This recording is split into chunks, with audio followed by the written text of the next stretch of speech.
ज्ञान की रोशनी और पुस्तकों के महत्व को जीवन में उतारने वाले पुस्तकालय विज्ञान के जनक पद्मश्री डॉक्टर एस.आर. रंगनाथन की 133वीं जयंती पर एसएमएस मेडिकल कॉलेज में विशेष सेमिनार का आयोजन किया गया। यह आयोजन राष्ट्रीय पुस्तकालय अध्यक्ष दिवस स्मरणोत्सव के रूप में बनाया गया। इस अवसर पर भारत में पुस्तकालय और पुस्तकालय विज्ञान की नींव रखने वाले डॉक्टर रंगनाथन के योगदान को याद किया गया। डॉक्टर रंगनाथन का जीवन किताबों के महत्व और ज्ञान के प्रसार को जन जन तक पहुंचाने में समर्पित रहा। कार्यक्रम में सैकड़ों लोगों ने भाग लिया। विशेषज्ञों ने आर्टिफिशियल इंटेलिजेंस और डिजिटल लाइब्रेरी के महत्व पर विस्तार से चर्चा की और बताया कि आज के डिजिटल युग में लाइब्रेरी केवल किताबों तक सीमित नहीं है, बल्कि ज्ञान का बहुआयामी केंद्र बन चुकी है। इस मौके पर यह भी बताया गया कि किस प्रकार नई तकनीकें जैसे कि एआई, ई लर्निंग प्लेटफॉर्म और ऑनलाइन रिसोर्सेज छात्रों, शोधकर्ताओं और आम पाठकों के लिए नई संभावनाएं खोल रहे हैं। राष्ट्रीय पुस्तकालय अध्यक्ष दिवस केवल एक जयंती का उत्सव नहीं, बल्कि यह एक संकल्प है कि हम ज्ञान के इस अनमोल खजाने को संजो कर रखें और अगली पीढ़ियों तक पहुंचाएं। Doctor SR. रंगनाथन के सिद्धांत हमें सिखाते हैं कि पुस्तकालय केवल पुस्तकों का घर नहीं, बल्कि विचारों, खोज और नए विचारों का केंद्र है।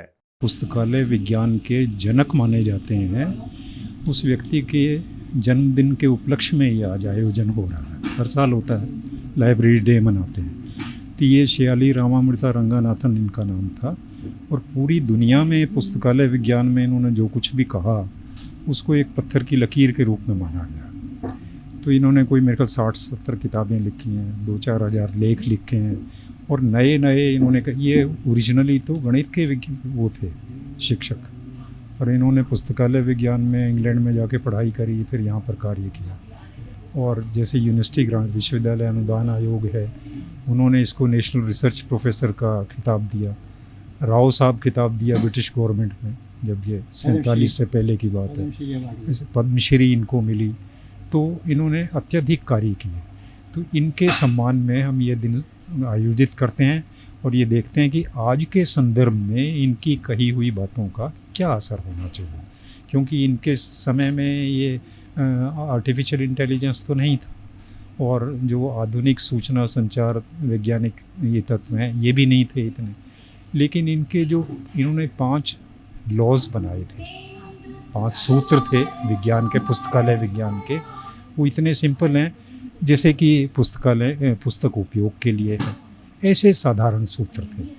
उनका आज के परिप्रेक्ष्य में किस प्रकार से हम एनालिसिस करके इसको जनता तक पहुंचा सकते हैं और जनता को ये बता सकते हैं कि वो सूत्रों की उपादेयता आज कितनी है। भारत में पुस्तकालयों और पुस्तकालय विज्ञान के जो संस्थापक हैं रंगनाथन साहब, उनके जन्मदिन को पूरे हिंदुस्तान में राष्ट्रीय लाइब्रेरियंस डे मनाया जाता है। और उन्होंने जो लाइब्रेरी मैनेजमेंट के कुछ सिद्धांत और नियम दिए थे वो आज के संदर्भ में कितने उपयोगी हैं ये समझना बहुत ज़रूरी है, क्योंकि अब पूरा संदर्भ बदल गया है। कि पहले जैसे फिजिकल लाइब्रेरी होती थी, आजकल डिजिटलाइजेशन हो गया, आर्टिफिशियल इंटेलिजेंस जो कृत्रिम बौद्धिकता है वो आ गई है। तो इस संदर्भ में उनके नियम आज कितने सांदर्भिक हैं, और अगर नए नियम बनाएं तो जो पुस्तकालय विज्ञान के विद्यार्थी हैं या जो प्रोफेसर्स हैं वो उनके विचारों को आगे बढ़ाते हुए नए नियम किस तरीके से बनाएं। जो संदर्भ बदला है पुस्तकालयों का, उस संदर्भ में ये उनको याद किया जाता है। और ये भी सोचते हैं कि नए नियम बनाए जाएं जिससे पुस्तकालय ज़्यादा अफेक्टिव हो सकें और जो ज्ञान है उसको जन सामान्य तक कम्युनिकेट कर सकें। डिजिटल लाइब्रेरी उपयोगी इस सेंस में है कि आपको बार बार लाइब्रेरी में आके और वहाँ रीडिंग रूम में बैठकर पढ़ने की ज़रूरत नहीं है।